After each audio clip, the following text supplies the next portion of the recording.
Hi, Achim, InnerSpace Explorers. Today I would like to talk to you about rebreathers. Rebreathers in general, differences between manual CCR, eCCR, and especially rebreathers within ISE. So why do we teach rebreathers? Why do we teach certain rebreather types? And why do we not teach other rebreathers? So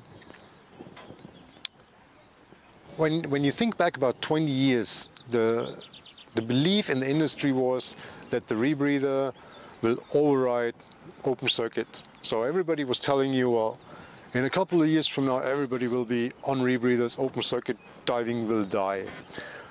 Today we know that this was wrong, and actually the type of rebreathers, like the constant flow, Dragon Atlantis, Dolphin, and whatever the name was, is basically gone.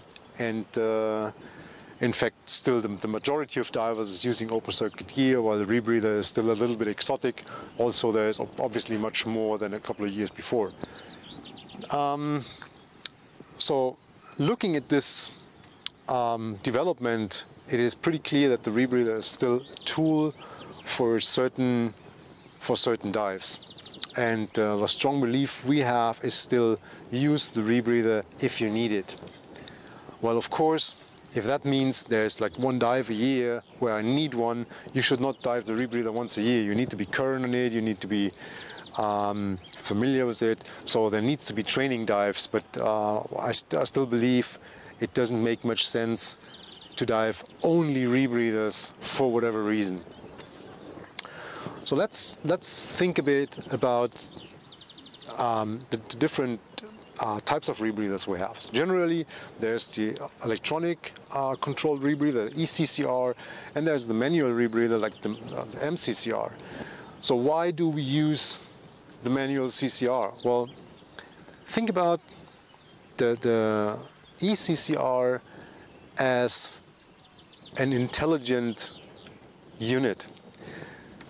So what is it doing? There's usually 3 oxygen cells in it. And the oxygen cell is giving information to the computer. And then the computer or the unit makes a decision based on that information. So when you look at the oxygen cells, the oxygen cell doesn't like 2 things, which is moisture and temperature variation. So now we put it in a rebreather that is below water, that is extremely wet inside. Outside you have 4 degrees in the water, you have 40 degrees in the rebreather. So actually it's the wrong environment for these cells. Nevertheless, the unit takes this information and makes this so-called decision. So it says, okay, I take the information from cell number 1 and from cell number 3 because they're closer together. So I override the information from cell number 2, and based on that I inject oxygen or not or whatever. So the problem now is looking at the type of dives, like a complex dive where I need the rebreather, how much attention do you have for the rebreather? I mean, you need to focus on your dive, on your profile, on your partner, on the task you want to perform, and you want to monitor the rebreather, because now as this thing makes a decision on itself, you need to be able to verify if this decision is correct or not. So that means you need to know, how deep am I? What gas do I have? Is the decision the computer is making correct or is it wrong? So you have to make a basic calculation. And if you figure, okay, that is wrong, you are forced to react on something. And as we all know, Murphy's diving with us, this will be the worst moment in the dive. I mean, I had this myself. You're in deep, you're in a wreck, you're in a restriction. That moment, the oxygen valve gets stuck. So you have to turn it down at that moment. I mean, at least that's a mistake or a failure that you realize immediately. But what if it doesn't inject oxygen because your sensor writing is simply wrong and you go into hypoxia? It's a disaster. So when you look at an MCCR, on the other hand, you still have the information from the cells, but it's passive information. You get it. I mean, depending on what you use, if you use a simple display or if you use a computer or whatever, you have the reading from these 3 cells. And now you make a decision based on this information and you act. You're not forced to react. You simply act. You press the button or you don't press the button. So the machine itself doesn't do anything. And in my opinion, that's a huge advantage. So everybody knows that I'm diving a classic KISS. The big advantage there is the continuous oxygen flow. So it gives me even more time. So I'm in a difficult situation in my dive. I check my gauges in ICU, my oxygen is getting low, but I still have the continuous flow of, let's say, 0.7 liters per minute. I know that I still have 7-8 minutes where I can focus on the problem that I have, may it be an entanglement or bad visibility or a partner, whatever, but I know that I will have this time till I have to press this button again, so I'm never in this need of I have to press it now. So it's a huge benefit. The other thing is that a manual rebreather usually is a very simple machine. So if I'm going to a remote place and I have an issue with the rebreather, it doesn't mean that I need super duper complicated gear, tools, spare parts, whatever, to make it nice again. It means that I can fix it basically with parts that I get in every scuba store or that I can take with me. If I get a drop of salt water on the electronics of an electronic rebreather, it might be completely off. So I spend a couple of $1,000s to go to a remote place.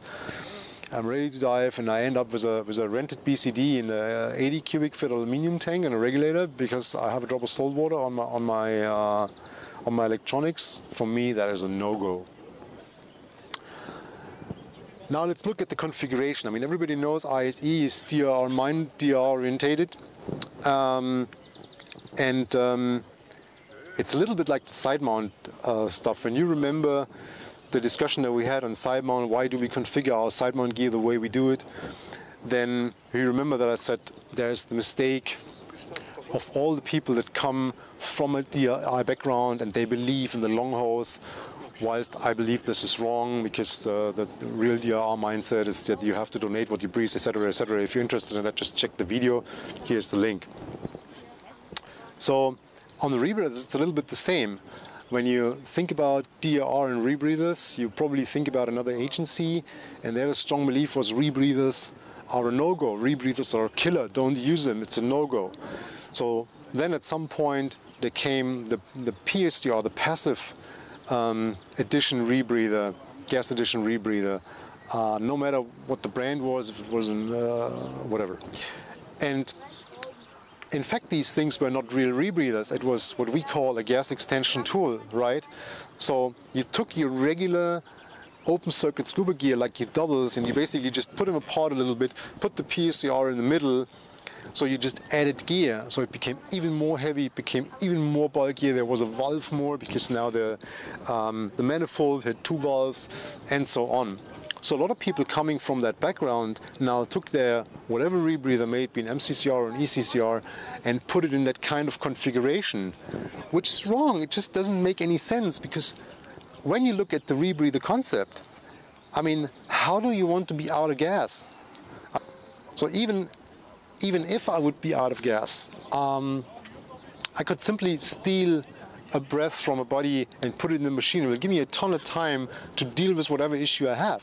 So the big issue in rebreather diving is being out of rebreather, which means if the rebreather fails, if I flood it, if my line doesn't work anymore, if I have a CO2 breakthrough, whatever, and the rebreather isn't working, then I need to go open circuit. That means I have to have enough gas to make it back to the surface or to next breathable gas.